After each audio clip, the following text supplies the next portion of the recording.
হতে পারে এটা মাথায় রেখে আমরা প্রস্তুতিটা নিয়েছি।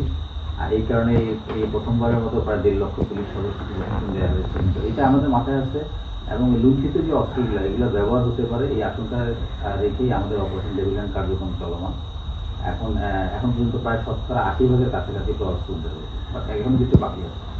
এই সময়টাতে আমাদের অপারেশন আরও জোরদার থাকবে। আশা করি একটা বড় অংশ অস্ত্র উদ্ধার হবে। পুলিশের মূল ফোকাস হচ্ছে সিকিউরিটি এনশিওর করা। ল অ্যান্ড অর্ডার মেনটেন করতে গেলে এখন নির্বাচনকালীন সময়ে পুলিশের কি দায়িত্ব, এটা পুলিশ সদস্যদেরকে কিন্তু প্রশিক্ষণে বলে দেওয়া হয়েছে যে কী করণীয় এবং কী করণীয় না। কারণ অনেকেরই অথবা একটু কনফিউশন থাকে যে পুলিশ কী করবে, কারণ নির্বাচন কেন্দ্রে তার কী দায়িত্ব, ভোট কেন্দ্রে বা ভোট কক্ষে তার কী দায়িত্ব থাকতে পারে। প্রতিটা বিষয়ে পুলিশকে প্রশিক্ষণ দিয়ে তাদেরকে বলে দেওয়া হয়েছে যে এই কাজটা করতে হবে, এই কাজটা করতে হবে না। আশা করি ওই আলোকেই পুলিশ তার দায়িত্ব পালন করবে।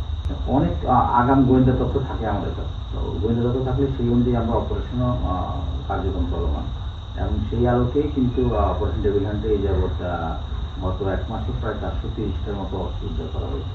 এরকম নানান ধরনের তথ্য থাকে এবং কোনো সব তথ্যই আমরা বিশ্লেষণ করে দেখি এবং অনেক সময় হয়তো দেখা গেছে যে সেই তথ্যটা সঠিক ছিল, অপারেশনটা দেখা গেছে সাকসেসফুল হয় এবং অনেক ক্ষেত্রে দেখা গেছে যে এরকম তথ্য থাকে। আর সেক্ষেত্রে আমরা অপারেশন করার পর দেখা গেছে যে হয়তো বা একটা ভুল তথ্য ছিল। তো যেটাই হোক, আমরা কোনো কিছুই ছাড় দিই না। যে কোনো ধরনের অবৈধ অস্ত্র সংক্রান্ত যে কোনো ধরনের তথ্য সবগুলো আমি যাচাই বাছাই করি। একটা জিনিস আমাদের মাথায় রাখতে হবে যে বাংলাদেশে সবসময় নির্বাচনকালীন সময় এই জাতীয় সহিংসতা হয়। আপনি যদি পূর্বের সহিংসতার সাথে তুলনা করেন, আমার কাছে মনে হয় পরিস্থিতি প্রায় একই রকমই থাকে। বাট পুলিশের মূল কাজই হচ্ছে গিয়ে ল অ্যান্ড অর্ডার এটা মেনটেন করে। এটার ঠিকঠাক থেকে যা করণীয় আমরা সব কিছুই করবো, ব্যবস্থা নিই। কারণ অস্ত্র উদ্ধারের পরিমাণও এখন অবৈধ অস্ত্র উদ্ধারের পরিমাণ বাড়তেছে এবং সামনে এই অপারেশন আরও বেগবান হবে এবং অবৈধ অস্ত্র একটা বড় অংশ আশা করি উদ্ধার করা যাবে।